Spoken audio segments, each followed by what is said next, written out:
Hello, everybody. It is Renee and Dee, and we are here talking about soups and breads today. So before we get started, I just wanted to explain. I know we've had some recipe card glitches, so I have my special gal, Melissa, who is going to start taking care of us and helping us with our recipe cards so that you can download them. But what I want you to know is on the recipes, so if you just go out to the photo album, so like today's photo album is called Soups and Breads, go to that photo album and all you have to do is click on the pictures of each of the soups and breads and the recipe is right there. But what we are going to be doing today is when you type in the word recipe, you are going to get access to this downloadable recipe book, which is super fun and it's interactive and it's got different recipes in it. So pumpkin spice recipes, anything that you're going to want to see or, have for the holidays, whether it's Thanksgiving holiday or so we've got some of Dee's recipes incorporated into here. So just helping you with all of these different recipes that you want to create. You can download this, and we added Debbie Parsons' Christmas pudding to here. And then, of course, we have Dee's fabulous pumpkin pie. And then lots of great tips for surviving the holidays. So you can, when you type in the word recipe, you are going to be able to access this downloadable recipe book. So, all right, Dee, now that I've done all my housekeeping, say hello to everybody. Hello, everybody. How is everybody today? It's a gorgeous day. What's happening in Medicine Hat this week?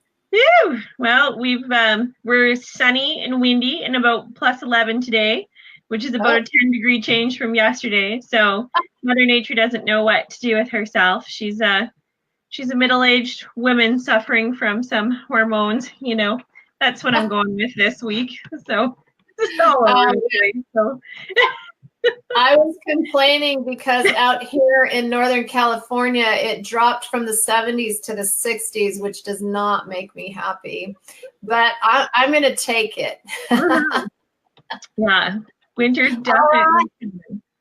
So tell us what you created, just like a little snippet before we add the pictures up there. What have you been cooking? I know that I saw your video yesterday and somebody stole everything out of your refrigerator, right?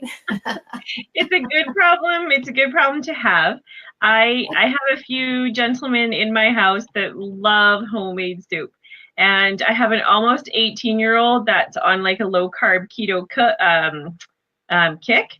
And so he's like, is this low carb? Is this no carb? What is this? So he is loving all the homemade soups and stews that I make. Because a lot of the homemade soups they're so thick, they end up like stews.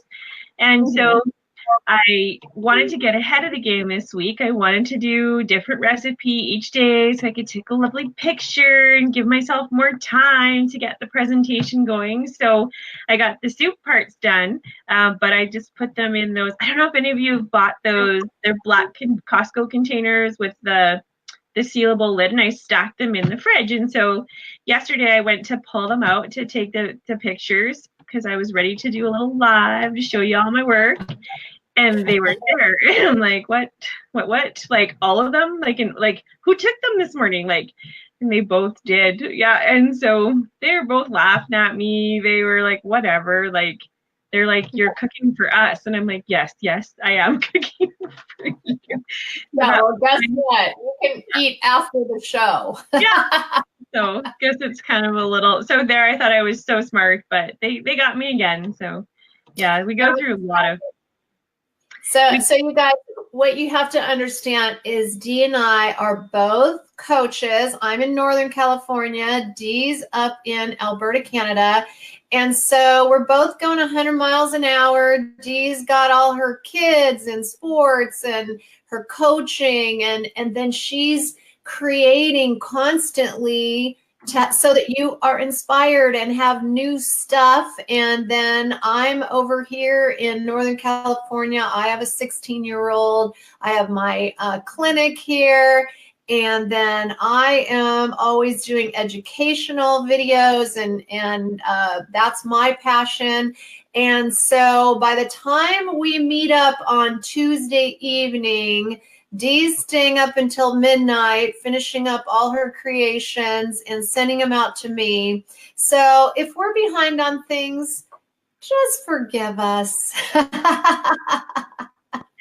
All righty. So if you are just jumping online and you are here to enjoy our cooking show, first of all, push the share button. The more you share, the more audience we have and the more our show grows.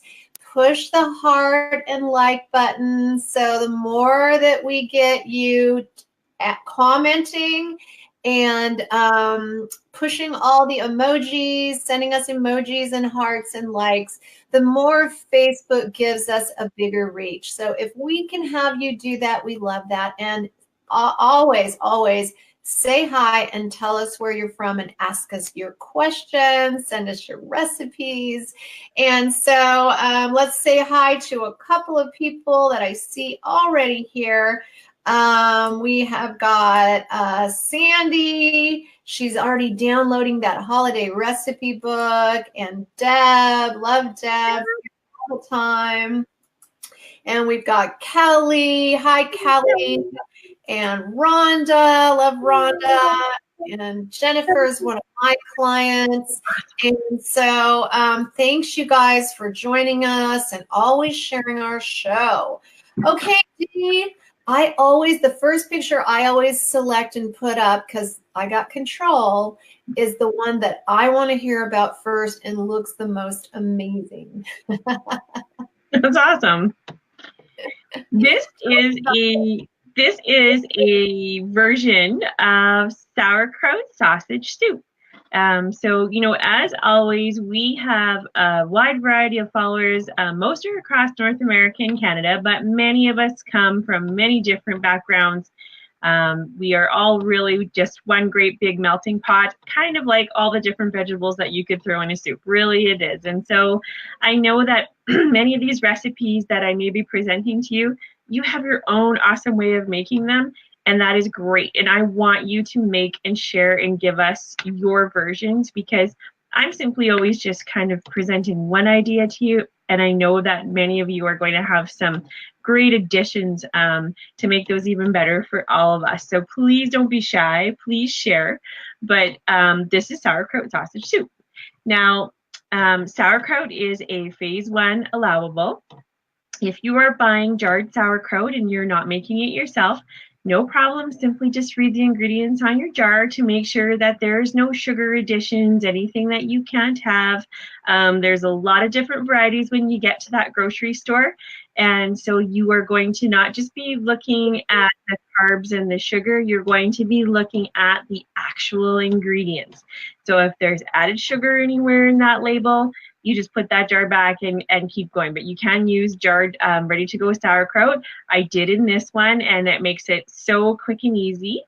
And instead of doing a fatty pre-done sausage, I chose to do lean ground pork, and then I scramble fried it and drained off the extra fat because I just want the lovely meat itself without all the extra fat, and then spiced it myself. So sometimes spicy sausage is really a great addition to a soup, gives lots of flavor, but you can go ahead and just spice that meat yourself. So that's what I did here. And my main veggie in this guy was the kohlrabi, because it's so nice and peppery in this soup. So really easy, nice and spicy. You can add a lot of heat to it. My hubby yesterday finished it off with some Frank's Red Hot in there. And I said, oh, did it need more heat? Because I already had the red chilies in there. And he's like, no, it was just good. So, there he was, tweaking it a little bit more too. And you're going to see a really common theme in my soup recipes, and that is that I do use green onion and garlic in a lot of them because I'm really looking for those earthy, savory smells and flavors in them, but you don't have to, or you could change them up. So, yeah. Any questions for me? So Dee, tell me what inspired you. I've never heard of sauerkraut soup, although I really, really love sauerkraut. This really like hit home with me. So cabbage slash sauerkraut is probably one of the most widely known, but in the land of vegetable shopping, it gets left behind. People are sometimes scared of cabbage. They're scared of it being a cruciferous vegetable. They're scared that cabbage may cause me gas, or, they're scared that, oh, I won't have a good way enough to eat cabbage because it takes 48 hours, to get through my body, all of those kind of things. Which, you know what, fair enough, but if you're putting the work in, you're going to get the results, whether it's cabbage or broccoli or celery or cucumbers, right? So I really like to encourage the wide use, but at this time of the year, cabbage is also, here's my word, it's so economical. Cabbage is just, you get a ton of vegetable for the amount that it costs, and a lot of clients love to can their own sauerkraut, or they make just homemade batches, kind of like dill pickle or refrigerator pickles. They can do the same thing. You can make refrigerator sauerkraut. So it's really easy and accessible to use. The really fun part of that is that I then took some of the sauerkraut and baked it into a bread. And that is also, it's basically cabbage and bread, and it is, an awesome addition because totally, Deb just nailed it. It is comfort food. One more thing on the cabbage, because I do have one more cabbage guy coming to you, not in soup form, but it's something I've talked about before, and it is a traditional recipe from my dad's Slovak heritage, and that is halushki. And it's a dough, it's a potato dough, and you eat it traditionally with cabbage and bacon. So it's comfort food, and it's really delicious. So delish. Yeah. My grandma was German, and of course she made everything herself, and she would make amazing sauerkraut, and it's hard for me to eat store-bought sauerkraut because it's not the same. All right, you guys, if you're on here, push the heart button, the share button, and give us your comments. Tell us where you're from. We always love to hear where you guys are from. All righty here. So this looks, you know what? I love how Dee is, she creates those things that we need when we are on phase one. And instead of feeling, a lot of my clients will tell me, I feel deprived. You do not need to feel deprived from bread. You can make this low carb bread, and this can cross over all borders so that when you get into maintenance, you're still making low carb bread. Love this. Absolutely. This is, any bread recipe that we have made out of protein packs absolutely can be carried on into phase 4. And I would actually encourage people to. I don't see any reason to go back to regular, bread once you're done. Your vitamin and minerals are basically added into breads. They're enriched. They don't naturally contain all the wonderful things that your body needs. And so it's kind of, it's propaganda is what a lot of nutritional labels is, a lot of misinformation. So we still have to be diligent no matter, what area of the phase that we're in. But these little guys here are perfect for dunking into soup or just having them on the side on their own. But this is my version of a garlic and onion bun. And so, of course, in phase 1, we are limited to our green onion. You can cook with that green onion. You can enjoy that green onion raw, but it's the only onion, part of the onion family that we can cook. So I put him to good use in most of my recipes because I do like onion. So in phase 4, you could simply switch it out to have real onion real onion, you know what I mean, if you like. And of course, I'm a big fan of garlic, always. And so and grated into this garlic and onion bun is kohlrabi. So it's fine grated kohlrabi, and that's what gives this bread some awesome moisture and texture. So protein powders tend to be dry, but when we use our vegetables, it always adds great moisture into our baking. And so that is really the bones of that bread. So this one uses a plain pancake and the potato puree. It does use your oil amount in each serving for each day. So this recipe, I would recommend splitting it in half. You could reduce the oil, no problem if you so choose. We do get a lot of client requests on ways to hide their oil because they forget about it. So they still need to get it into their day. So baking with it or drizzling it over top. So if you didn't put the oil in your recipe, you could simply drizzle over top of this bread after while you enjoy it as well too. So yeah. Oh, that's awesome. And you know what I was thinking when you just said you were talking about that recipe, I was thinking you could take this and make it in like a loaf and then cut it and put it in maybe the oven under the broiler and then make it into croutons that you could like toss in your salad. Totally. That just came to my mind. The great thing, lots of viewers, they're in phase 1, but if you were in phase 4, you could easily grate some cheese into this super low carb bread.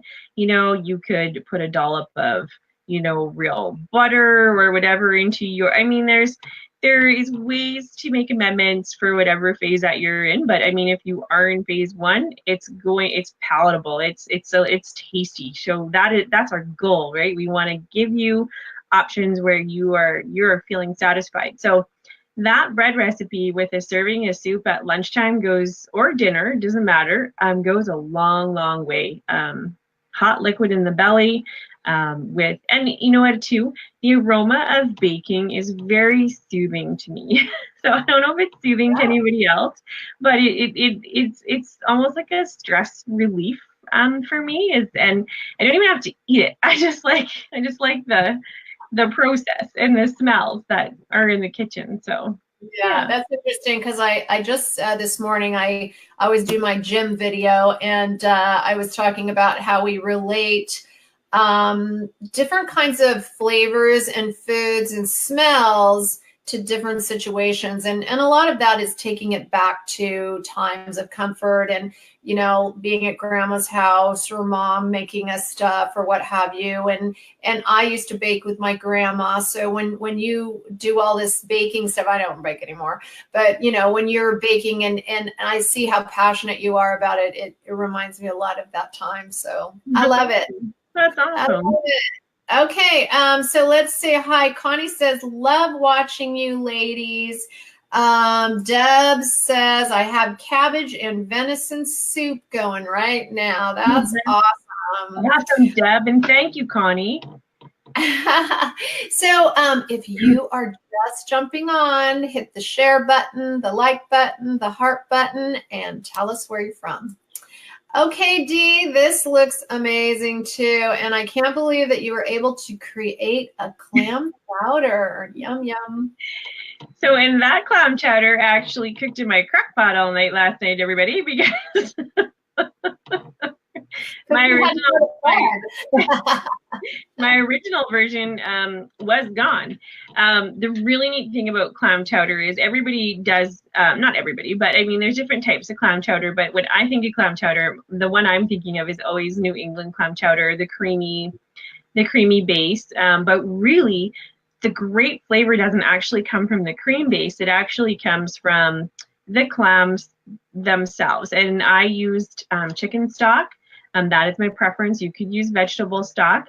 In the first batch that I made for us, I used, instead of bacon is in traditional clam chowder, which is great for phase 4, and you'll actually see bacon in this one. In the original one, I did lean leftover bone-in ham. So you were allowed to have ham, and it was awesome in this soup. And so, but that was it. That was all the ham that I had. So I did have bacon in my freezer, so that was my substitute. You could do both. So there again, phase 1 to a phase 4, lean ham is allowed in phase 1. Awesome, awesome, awesome. Turnips were my potatoes in this soup. They were my choice for my mock potato. I do love celery in clam chowder. You could add other vegetables as well, but I actually didn't want to overwhelm the soup. And one little tip that I want to give you when you are creating your soups and you are on something like phase one, lay out your ingredients before assembling. So decide, is this batch going to have 8 ounces of protein or 16 ounces of protein? Am I going to need 1 cup of vegetables per serving or 2 cups of vegetables per serving? Decide that first so that then when you have your finished product, you know, hey, if I divide that into 4, I'm going to get 4 ounces of protein and 1 cup of veggies, or 4 ounces of protein and 2 cups of veggies, and so on and so forth. So just write it all down and then just adjust your seasoning to taste, because really that's what soup making is all about. So we're giving you baseline ideas, but you might need more or less seasoning than I've put in to suit your palate. So that's the easiest way to do soups and stews, is do your creating first.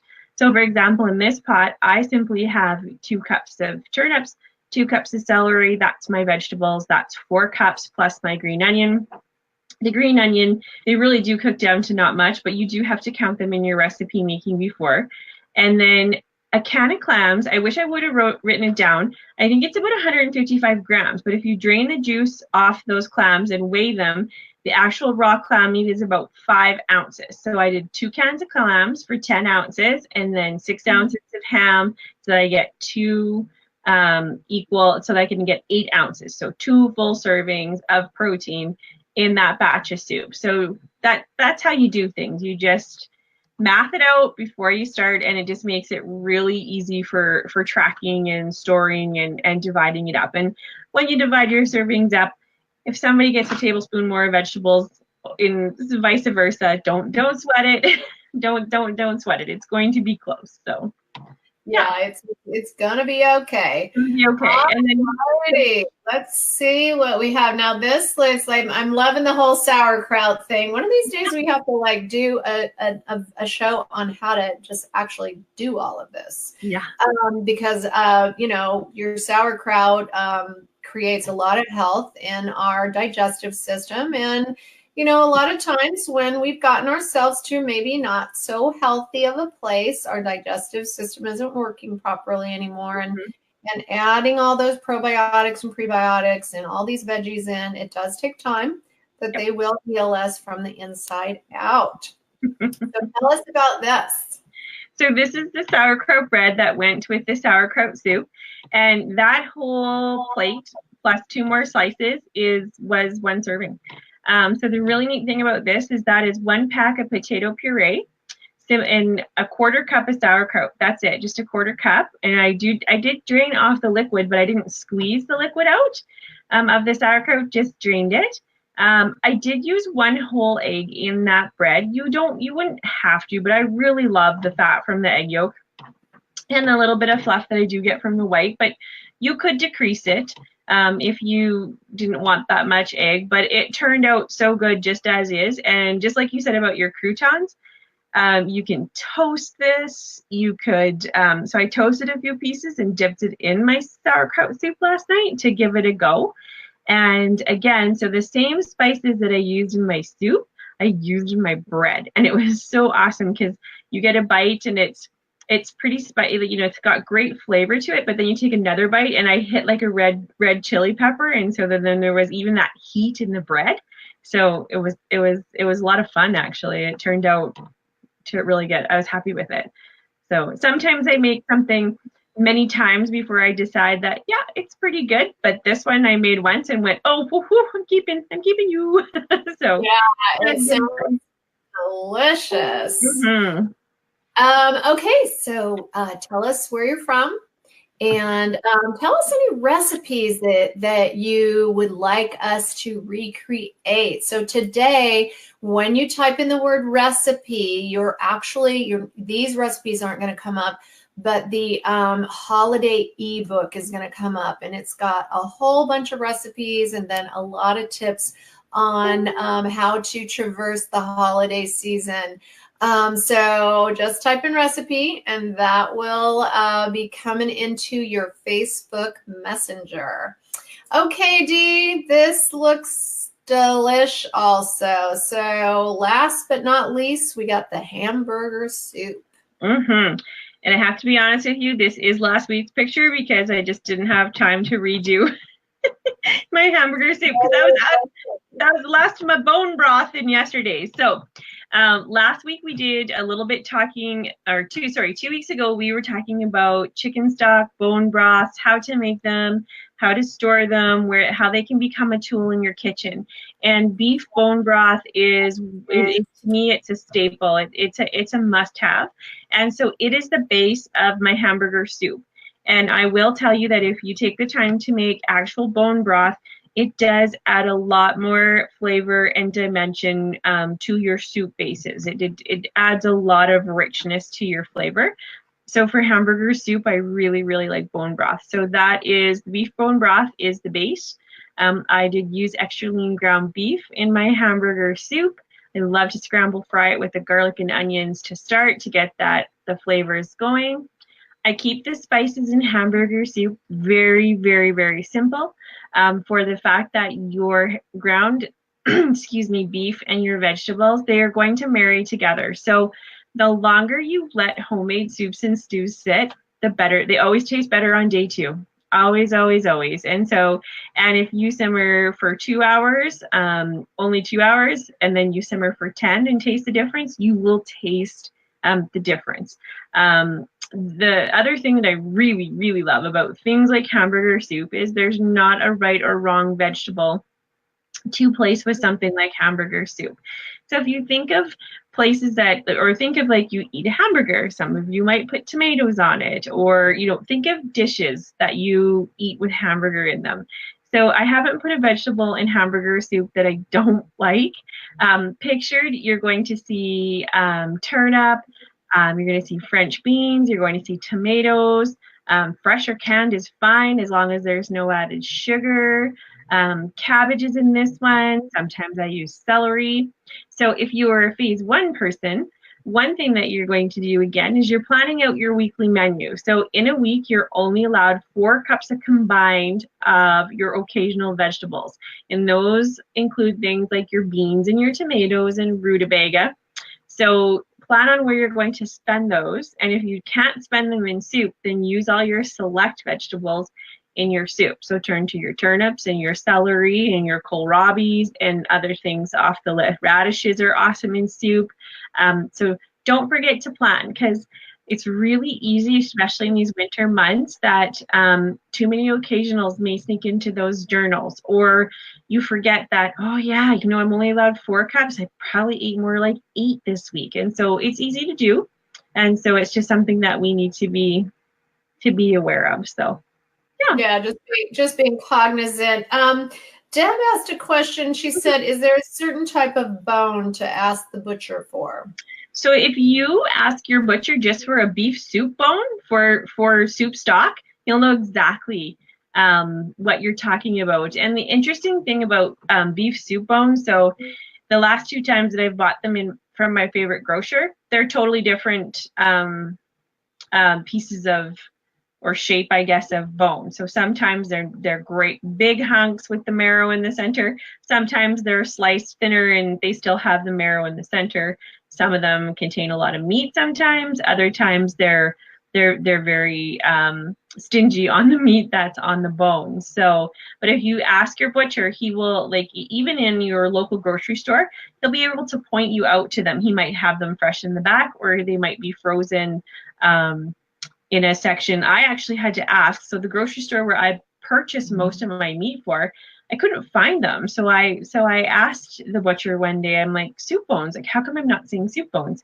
And they actually keep them frozen in a side freezer instead of in the meat case, because it's just a less asked for item. And so I never went down that aisle because it's in the same aisle as all the pre-boxed fish and like fish and chips and all that kind of stuff. So I would have never found it if I wouldn't have asked. And so, and I honestly, like, I I live in a smaller city, guys, and my butcher knows me. He sees me coming, and if he's there and I'm there, he comes out and tells me what's on sale because he watches me grocery shop. So he'll say like, "Hey, you should try this. It's on sale for $3.49 a pound. You just got to do it this way." Like it's awesome. So, even developing relationships with your produce manager, with your butcher, those kind of things in your local grocery store, they can help you a ton. Yeah. Yeah. So, and Dee always says this, like, if you're not getting certain vegetables and that, they're seasonal or what have you, just go talk to your produce person and they'll order them in for you. And the same way with, cauliflower rice and some of these things that are more convenient for you. Ask them to bring in some different things and they will. So just knowing that you can actually request those things. Yeah. So remembering today that if you are interested in a bunch of different holiday recipes, we have this fun interactive booklet that actually comes from, it's branded from my clinic, but it doesn't matter. We're going to give you all different things. So we have Thanksgiving coming up next week. Dee already had her Thanksgiving. It's old news over there in Canada. But down here in the United States, we are excited. We get some time off. It's comforting. And it's a time, Thanksgiving in the U.S. is the most traveled holiday all year long. And you should get to enjoy some pumpkin spiced waffles and maybe some biscuits and incorporating the recipes that we talked about today. I would totally do those herb and onion, or what were those? Onion and, was it herb and onion? Yeah, garlic and onion. Yeah, you could totally do those on the Thanksgiving table, and we're just going to give you a lot of different options. And remembering cranberry is not really a phase one deal, so just understanding that depending on the phase that you're in. But Dee's gravy that she created, and we all love gravy, but this year you're not going to be doing mashed potatoes. You're going to be doing some mashed cauli or celery root. Here's some phase one stuffing, and always enjoying all of our different kinds of veggies and different ways to cook them.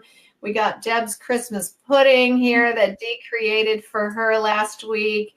And of course, this amazing looking pumpkin pie. And we're going to give you lots of tips on how to survive the holidays. So all you have to do is type in the word recipe, and that's going to come to your Facebook Messenger. Okay, Dee, do you have some tips for our Thanksgiving clients and low carb audience that can help them in the upcoming week as they're shopping for Thanksgiving next week? Sure. Well, something that, and I know you're doing something similar, you should talk about a little bit more too, but so in our own personal clinic, even though our Thanksgiving is done, between Thanksgiving and Christmas, people can do a lot of damage. So what we're doing right now is we're asking for a solid 6. And that's not being a 6 out of 10, folks. It is, we're asking for a solid 6 for the next 6 weeks. We're not concerned whether you are a maintenance client or whether you are actively trying to lose weight. We are asking you to be mindful and thoughtful and participate in your journey. So when you're a maintenance client, it still means over the next 6 weeks, just because there's Thanksgiving or Christmas and parties, then that you throw everything out the window, and then come January, you've got to, clean up 10 to 20 instead of, going the course, and you're looking for a loss of main to not gain, because really often that is we love to see anybody at any time of the year, but the mood certainly takes a drastic twist in January when clients are then upset, and so because they did a gain because they weren't mindful. So today I asked some clients for, give me an example of some non-scale victories, that you're doing. And man, there's already some great ones there. Somebody bought a dress, they can't even use it. It's already too big. Things things like that. So be aware of your space. Plan your menus every day, not just special occasion menus. Plan your everyday menu. You know, if you're going, again, we talk about this a lot, but if you're going somewhere, make sure that you have food that you can eat. If your host or hostesses are not going to have some, don't use that as an excuse. And I know that can sound like kind of a mean word, but if we can see that we're just not going to care, then that's exactly what you're saying. That, whatever, like, so don't beat yourself up about it, right? So plan and preparing everyday menu, not just the special holiday menus. And you know what? If you know that you need those occasional veggies, or you want to make some tasty pie or Debbie Parsons Christmas pudding, that Christmas pudding, you would not know that you are on any type of a protocol. I would encourage anybody to make it, and and sample it out for your family or your guests or yourself. It's awesome. There's no reason to feel deprived. And of course, ask for help. So ask your coaches, ask your clinic, ask your best friend who's in maintenance with you. If you need your buddy to get out there and go walking with you every day, or whether it's some type of class every night, or you need to go do some crafting, or whatever it needs to be to keep you on track this holiday season. Maybe it's window shopping. Maybe it's walking in window shopping. Maybe you're going to go caroling. Maybe you're going to volunteer. In Canada, we have the Salvation Army. You ring the bells and sing songs, the donation buckets. Like we talked a little bit about last week about the things to pay it forward. Get yourself involved, get your entire families involved. I had another message today. There's a gal, her husband went into the fridge and cut all her veggies into 1 cup servings and measured out all her protein for her, because he's going to back her on board 100%. Like, that kind of stuff, like, seriously, almost makes me cry. Like, yay! Yeah. Like, it's like, so it's some of the littlest things can just mean the most. So, and if you're not sure what to do, ask. And you know what? Sometimes, I asked another question last week, like, what does support mean to you? And a lot of people attached, non-judgment and, well, somebody telling me I'm always doing good. But I got some interesting responses too about, what support means to you. So sometimes it's not being told that you're awesome, but it's people doing little awesome things for you to help you be successful, no matter what your journey. So our goal over the next 6 weeks is totally, no matter maintenance or if you're in the losing phase, is to just be here to support you, give you ideas, encourage you, and no matter how, if you fall off, we're getting back on again. We're gonna keep going. Yeah. I love that, and I love the term solid 6. All right, that's pretty cool. And yes, on Facebook, I have a group called Maintain Don't Gain, and I'll put a little link in the comments section down below. If you, and this is for clients and dieters, this is not a coaching group, or a coaches group, I should say. So we're going to start on next Monday of Thanksgiving week, and we will be supporting each other and putting our challenges out there. And I will be jumping online once a week to do live Q&A and just really supporting each other through the solid 6. So good wording. I like that. Dee, as always, I love hanging out with my girl Dee. We hardly ever get to talk except for like 5 minutes before the show and 5 minutes after. But the minute I leave here, I'm off to pick up my son, and Dee's off to do some more coaching. You guys, tell us your questions. Tell us where you're from. Send us your most favorite recipes. Dee will be happy to recreate them in the best way possible. And most of all, we're not going to be here next Wednesday, the day before Thanksgiving. So happy Thanksgiving, you guys. And Dee, I'll talk to you in 2 weeks. And everybody's hello, and have a super happy and safe holiday.